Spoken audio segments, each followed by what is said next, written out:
இப்போ ஒரு 5 effective fat burning workout அவுட் வேரியேஷன்ஸ் பார்க்கலாம். லெக் ஒர்க் அவுட்ஸ் மூலமா கிடைக்கக்கூடிய 3 மேஜர் பெனிஃபிட்ஸ் என்னன்னா, ஃபர்ஸ்ட் வந்து லீன் மாஸ். ஸோ நம்ம உடம்புக்கு தேவையான அந்த தசை சத்து, எலும்பு சத்து இருக்குல்ல, நம்ம ஃபிட்னஸ் இலக்கு எது வேணா இருக்கலாம். ஆனா முதன்மையான கோல் என்னன்னா, இந்த லீன் மாஸ் அப்படிங்கிற விஷயத்த நம்மளுக்கு எவ்வளவு இருக்குன்னு முதல்ல தெரிஞ்சுட்டு அதை நம்ம ப்ரிசர்வ் பண்ணணும், முடிந்தா இம்ப்ரூவ் பண்ணணும்.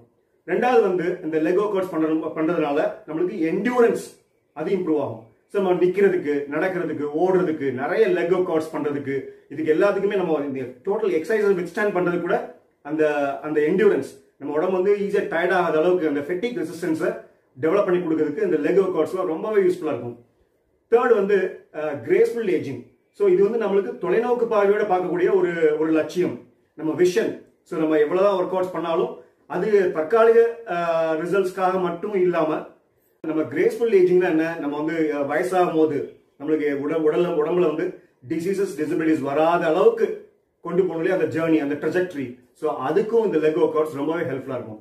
நேற்று கூட ஒரு வீடியோ அப்லோட் பண்ணியிருந்தேன், எக்ஸசைசஸ் ஃபார் லாஞ்சிவிட்டி.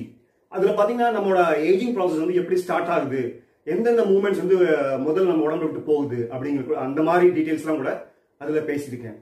இதுல ரொம்ப முக்கியமான விஷயம், நம்ம லெக் ஒர்க் அவுட்ஸ் பண்ணும்போது அதுல ஆர்ம் எக்ஸசைஸும் நம்ம இன்க்ளூட் பண்ணிட்டோம் அப்படின்னா நம்ம கோர் செக்ஷனும் ஆட்டோமேட்டிக்கா அதுல வந்து இன்வால்வ் ஆகும்.